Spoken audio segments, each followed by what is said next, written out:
பெருமாள்ல பெரியோர்களே,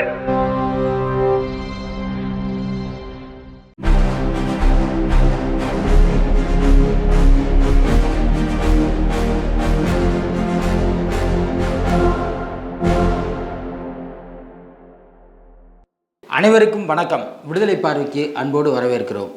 என்னம்மா விடுதலை வந்துருச்சு பார்த்தீங்களா? பார்த்தேனா. இன்றைய விடுதலையில் முதல் பக்கம் ரொம்ப முக்கியமான ஒரு செய்தி. நாடாளுமன்ற தொகுதி மறுவரையறை பிரச்சனை தொடர்பாக முதலமைச்சர் திருவள்ளூரில் நடந்த ஒரு பொதுக்கூட்டத்தில், ரொம்ப கண்டன பொதுக்கூட்டத்தில் ரொம்ப முக்கியமான பல்வேறு செய்திகளை மிகுந்த எச்சரிக்கை விடுக்கும் விதத்தில் பேசியிருக்கிறார். ஒன்றிய பிஜேபி அரசுக்கு எதிராக இந்தியாவையே திரட்டுவோம், இது ஒன்றிய அரசு திணிப்பது கல்விக் கொள்கை அல்ல, இது காவி கொள்கை அப்படின்னு சொல்லியிருக்கார். அவரோட உரை 1ஆம் பக்கமும் 4ஆம் பக்கமும் முழுமையாக இருக்குது. அதில் ரொம்ப முக்கியமாக என்ன சொல்கிறார் அப்படின்னா, இந்த மாநிலம் தமிழ்நாடு ஒன்றும் பிச்சைக்கார மாநிலம் இல்லை, எங்களோட வரியை தான் நாங்கள் கேட்குறோம் அப்படிங்கிறத சொல்லியிருக்கிறாரு. என்னென்ன கேடுகள் இந்த அரசு ஒன்றிய அரசு விளைவிக்குதுன்னு சொல்லியிருக்கிறாரு. சமூக நீதி அடிப்படையில் எப்படியான விளைவுகளை ஏற்படுத்துது, ஒடுக்கப்பட்ட மாணவர்களுக்கான உதவித்தொகையை நிறுத்துறது, அதுக்கப்புறம் 3ஆம் வகுப்பு 5ஆம் வகுப்பு 8ஆம் வகுப்புகளில் பொது தேர்வு வைக்கிறதுனுடைய நோக்கம் என்ன அப்படிங்கிறத விளக்கி பேசியிருக்கிறார். அப்புறம் 12ஆம் வகுப்பு முடித்தவொடனே இப்போ நம்மளாம் கல்லூரிக்கு போயிடும், உயர்கல்விக்கு போகிறோம், ஆனால் அவங்க கொண்டு வரதுக்கு நம்மளை எப்படி அங்கே அதை தடுக்கும் அப்படின்னு பேசியிருக்கிறார். எல்லாத்தையும் பேசிட்டு கடைசியாக அந்த நாகரிகம் அநாகரிகம் இடத்துக்கு வராரு. சொல்கிறாரு, குஜராத்தில் இயற்கை பேரிடர் வந்தால் அன்று மாலையே 10,000 கோடி அறிவிக்கிற நீங்கள், எங்களுக்கு இருந்தால் இவ்வளோ நாளாகி 2 வருஷமாகி இன்னும் நாங்கள் கேட்டதில் 1% கூட இடத்த கொடுக்கல, இது நாகரிகமா அநாகரிகமானு கேட்டிருக்காரு.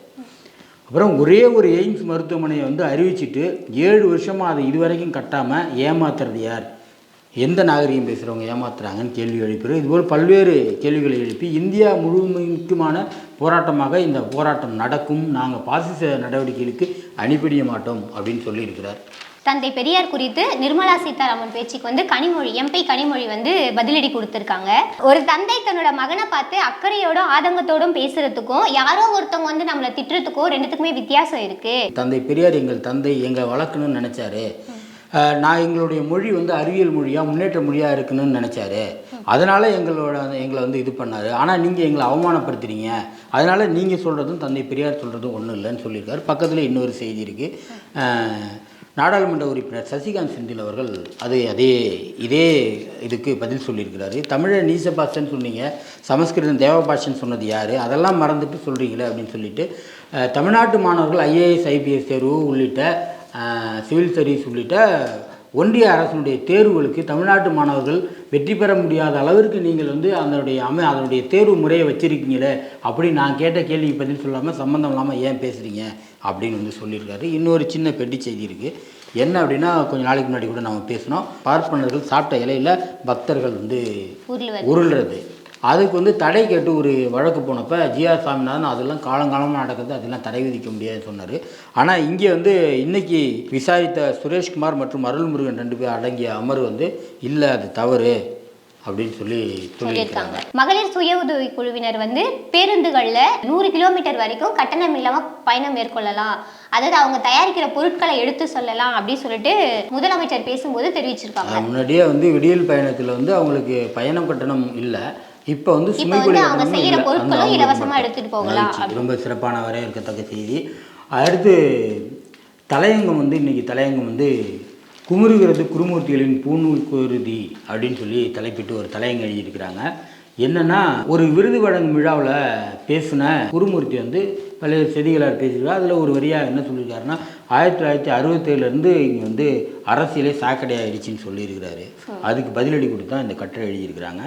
என்னென்னா, உங்களுக்கு பொறுக்காது தான், ஏன்னா இங்கே நாங்கள் உங்களுடைய சூழ்ச்சிகளை எல்லாம் தகடுபடியாக்கியிருக்கோம், இந்தியை எதிர்த்து தமிழ்நாடுன்னு பெயர் மாற்றம் பண்ணியிருக்கோம், இருமொழி கொள்கையை கொண்டு வந்திருக்கிறோம், சுயமரியாதை திருமணத்தை சட்ட வடிவமாக்கியிருக்கோம், அனைத்து தாஜினருக்கும் அர்ச்சகர் உரிமைக்கு சட்டம் கொண்டு வந்திருக்கிறோம், அப்புறம் பெரியார் அணி சமத்துவபுரம் எல்லாமே ஆரியத்துக்கு எதிரான திராவிட தத்துவங்களுடைய விளைச்சல், இதையெல்லாம் பார்க்கும்போது உங்களுக்கு இது இப்படி தான் தெரியும் அப்படின்னு சொல்லி பதிலடி கொடுத்துருக்கு விடுதலை. அடுத்து ஒரு வரி செய்திகளாக பல்வேறு செய்திகள் இருக்கின்றன. எந்த ஒரு மொழியையும் ஒன்றிய அரசுக்கு திணிக்க அதிகாரம் இல்லை என்று அமைச்சர் பழனிவேல் தியாகராஜன் கருத்தெரிவித்திருக்கிறார். அதே போல் அரசு பள்ளிகளில் வந்து இணைய வசதி மேம்பாடு கட்டணத்தை வந்து உள்ளாட்சி அமைப்புகளே வழங்கணும் அப்படின்னு சொல்லிட்டு கல்வித்துறை உத்தரவிட்டிருக்கு. சீன விஞ்ஞானிகள் ஒரு புதிய கண்டுபிடிப்பை மேற்கொண்டிருக்கிறார்கள்.